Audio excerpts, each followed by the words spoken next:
Iowa Laws and Rules Training, Licensure of Chiropractic Physicians. In this slideshow, we're going to be going through a lot of detailed information for different types of licensure, new licensure, licensure by endorsement or reciprocity.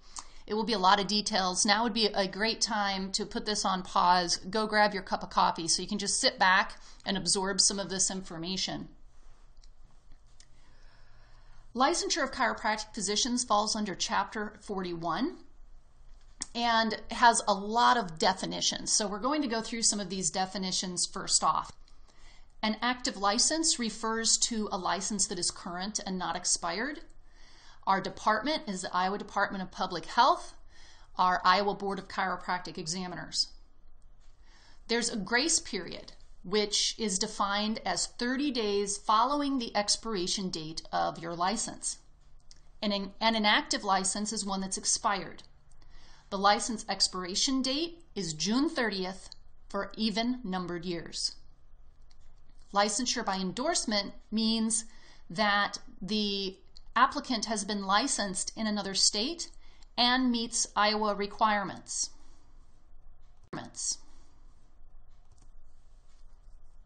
Mandatory training for child and adult abuse. This is a course that is required every 5 years, and it must be approved by the IDPH. So just because a college puts it on or some other entity puts on the programming does not mean that it's approved. It has to have an IDPH approval number for the specific mandatory training for child and adult abuse. So it's very prudent to ask if you are taking that course. Now, you only need that training once every 5 years, whereas your renewal's once every 2 years. Reactivate means you are reactivating an inactive license to an active license. It's not quite the same as renewal. A reciprocal license is one that's issued to a DC who is licensed by a state with a reciprocal agreement with Iowa. Not every state will have a reciprocal agreement with Iowa. So if you're looking to get licensure in another state, it may behoove you to check out what states would be easy reciprocity. And again, if you're coming in from another state, you aren't guaranteed a reciprocal agreement. The SPEC is the Special Purposes Exam for Chiropractic. This is an NBCE exam that the Iowa Board can certainly require selection. Requirements for licensure is a board-approved application form. It needs to be completed according to instructions, truthfully completed and in its entirety. You've got to submit a fee, of course, and also official copies of your academic transcripts. Now, these have to be received directly from the chiropractic school. The school cannot send them to you, and then you open them and then send them to IDPH. You have to ask the school to send it directly to the board for your application. You need an official certificate of completion of your 120 hours of physiotherapy, and you also need to pass all required parts of the NBCE exam series. You're going to need a copy of the chiropractic diploma from a CCE approved school, passport photo taken within 6 months of application, issued license within 6 months of renewal. These folks don't have to renew for 2 years, which is nice.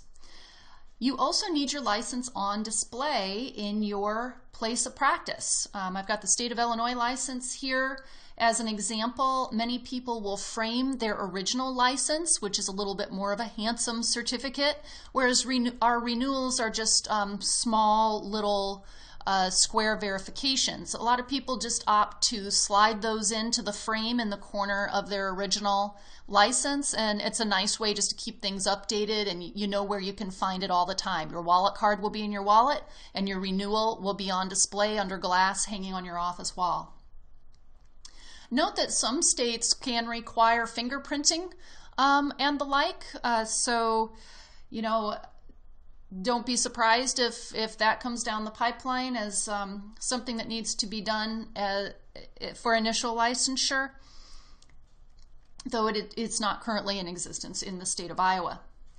Note that if you have a change of address or of residence for either your home or your practice, you have to notify the board within 30 days, or they do have the right to revoke your license or make your license inactive, or you may have to pay a fine.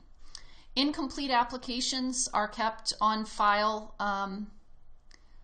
that are kept on file for more than 2 years will be destroyed by the office unless you specifically request for an extension by you, the candidate.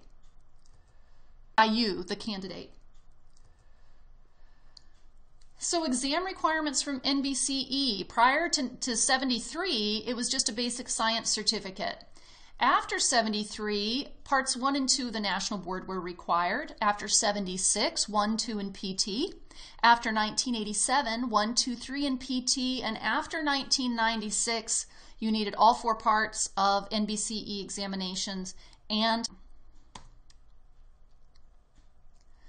educational qualifications include the official transcript, as mentioned before, coming directly from the school.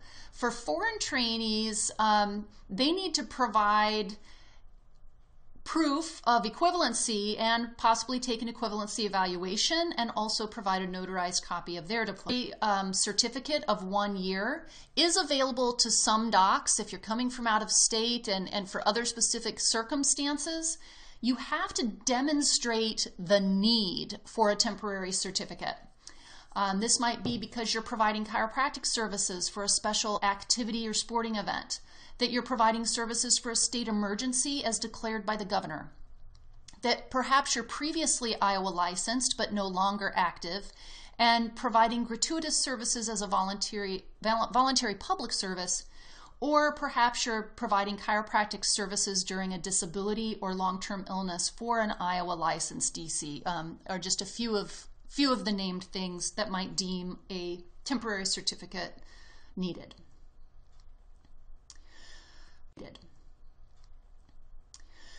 Professional qualifications for that, again, a board-approved app form, proof of 2 years of full-time practice within the preceding 2 years, a verification of current licensure somewhere in the U.S. sent directly from the state regarding your licensure status, copy of your chiropractic diploma, certainly you pay a fee, and you submit information concerning the demonstrated need on why you need that certificate. Licensure by endorsement is something you can do if you're licensed under another jurisdiction. You submit a completed app, pay the fee, provide a notarized copy of the diploma and transcripts, again, sent directly by the school. And you have to also show evidence of successful completion of the NBCE exams. When you fill out application, you need to provide evidence of licensure from every jurisdiction that you are licensed in, whether that's domestic or foreign. You have to show that you hold or have held a current license and complete 60 CE credits within the preceding 2-year period, as long as there's been an active practice within the preceding 5 years, or practice for 1 year of the preceding 2 years, or that you've taught at a chiro college for 1 year of the preceding 2 years, or you're new, you've graduated within the preceding 2 years.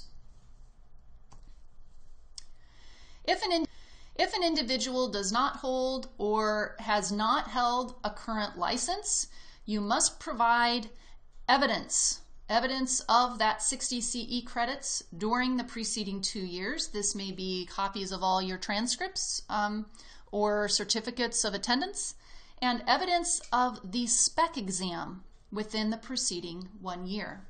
So it really is much, much easier to get a license if you have a license.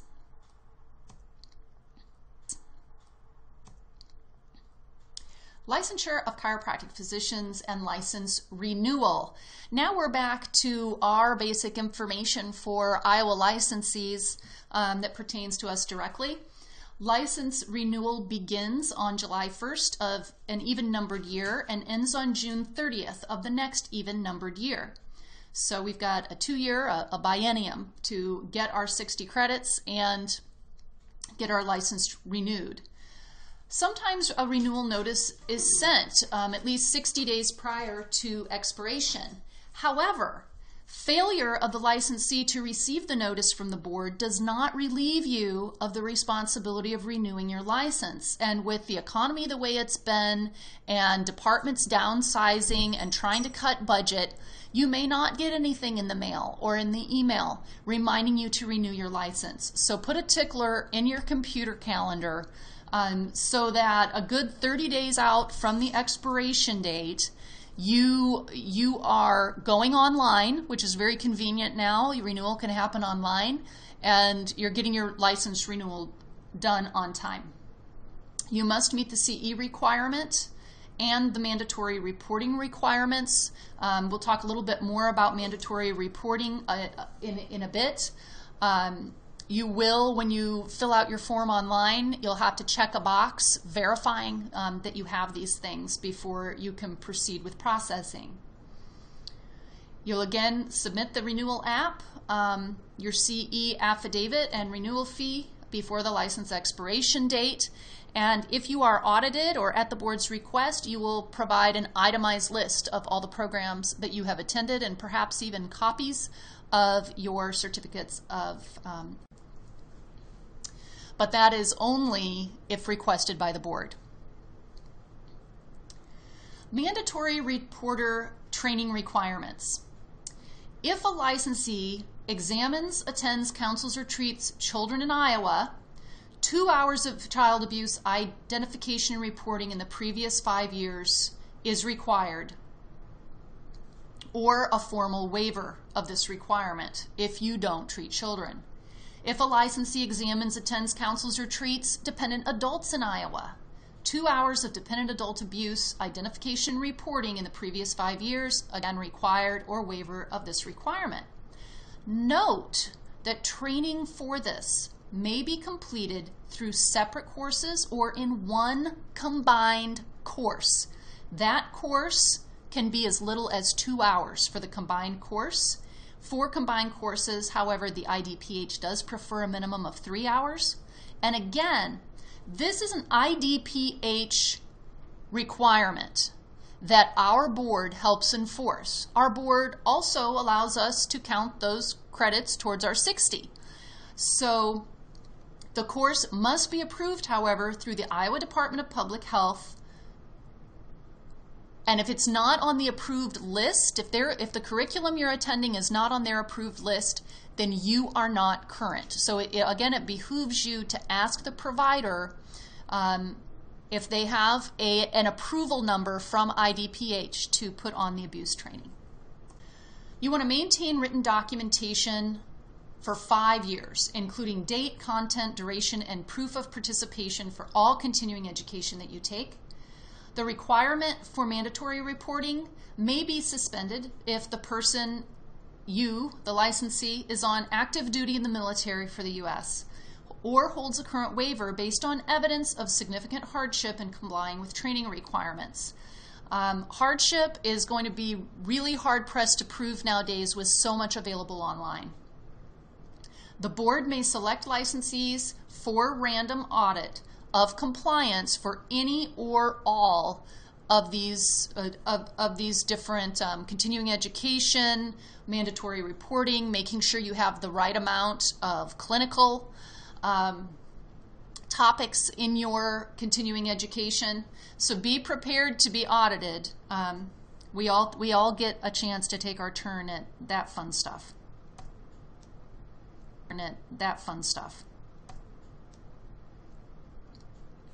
Licensure of chiropractic physicians, late renewals, the licensee shall complete the renewal requirements. You will also have a late fee during the grace period. After that grace period, you're in trouble. Inactive license, if a DC fails to renew the license by the end of the grace period, they may not practice in Iowa. It is illegal for you to continue practicing until you remedy this situation. If practicing with an inactive license, you can be subject to disciplinary action, injunctive action, criminal sanctions, or other available. A duplicate certificate or wallet card is available to you. It's issued only if your card is lost, stolen, or somehow destroyed, say in a fire. You will have to submit an application and a fee for those things. Licensure denial. The board, if you're denied a license, the board will certainly notify you in writing with the reasons for the denial. An applicant may request a hearing for appeal. You want to submit that written notice of appeal and hearing request within 30 days. Don't dilly-dally on this. If you have a denial, get your request for appeal in immediately. For license reactivation, you'll fill out a reactivation application, submit a fee, submit your verification of licenses from every other jurisdiction that you may have them, submit verification of your 60 hours of CE credit within the previous 2 years. And if a license has been inactive for more than 5 years, the applicant will also need to submit verification of passing the spec NBCE exam if the applicant does not have a current license in another state and if the applicant has not been in practice in the U.S., again, during the past 5 years.